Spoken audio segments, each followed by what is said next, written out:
My name is Randall Callanan, and I'm here today with the family of Charion Lockett, co-counsel, and concerned members of the community.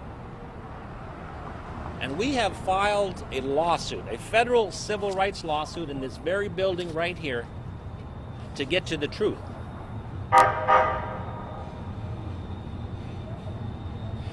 The city of Houston, after George Floyd, promised to be more transparent. They are not. We requested records from the city of Houston to determine what happened to Charion Lockett when 4 police officers surprised him in front of his own home and shot him to death. Charion Lockett was 27 years old and had never even been arrested or charged with a crime in his entire life. And yet, on the word of a known criminal, officers tried to swear out a warrant on him. And at first, they didn't succeed.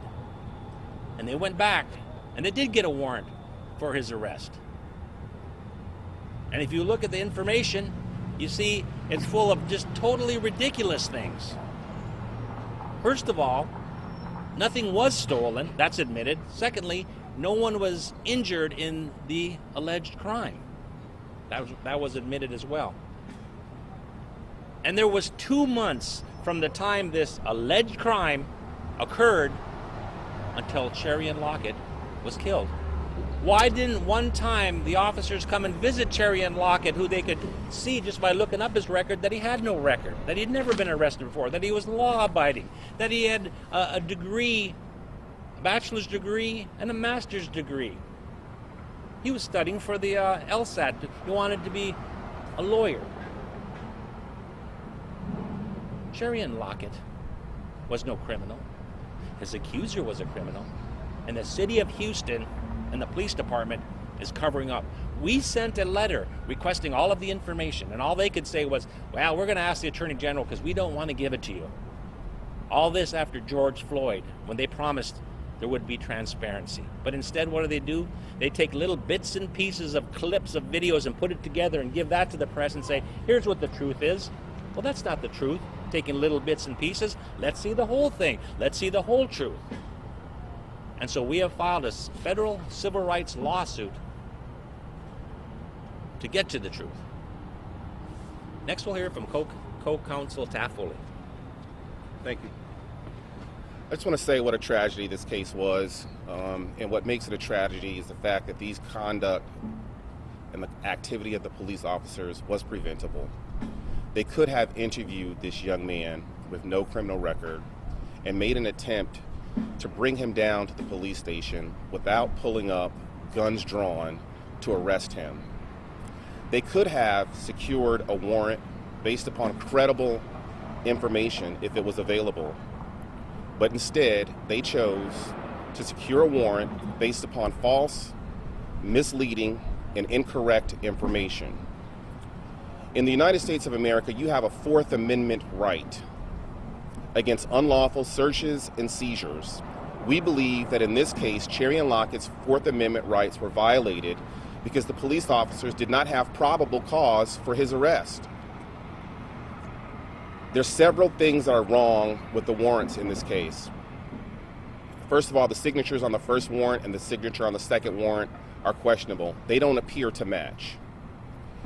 In the first warrant, they said that there was a photo lineup in which the alleged victim of the armed robbery picked Charion Lockett out of a photo lineup. Well, this doesn't make sense if, according to the warrant, he knew him from high school. Why would he have to pick him out of a lineup? The second warrant then says that it wasn't a photo array, it was actually photos of his picture ID from the license department or the Department of Motor Vehicles. This doesn't make sense either. The first warrant says that a group of officers were responsible for the photo ID lineup. The second warrant says a completely different group of officers were responsible for presenting the photo ID lineup. Why does the first warrant say one set of officers were responsible for the lineup, and the second warrant say a completely different set of officers were responsible for presenting this photo ID lineup. Something just isn't right here. We believe that the City of Houston Police Department has a history, as seen in the Harding Street raid, of presenting false information in order to secure warrants on individuals.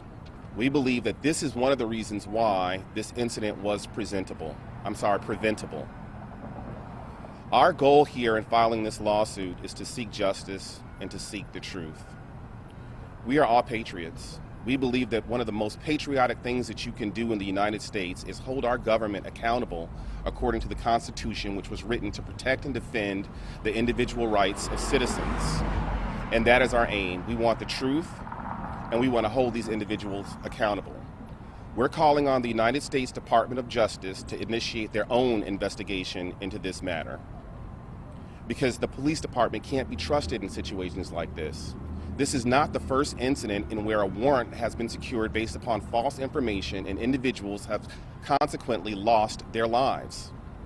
We're also calling upon the District Attorney's Office Civil Rights Division to investigate this matter, and if they conclude that criminal activity was involved on behalf of the police department, that those individuals responsible are indicted. In short, we are here because we want the truth and we demand justice. We can't bring this young man back, but we can honor his family and his memory with the truth.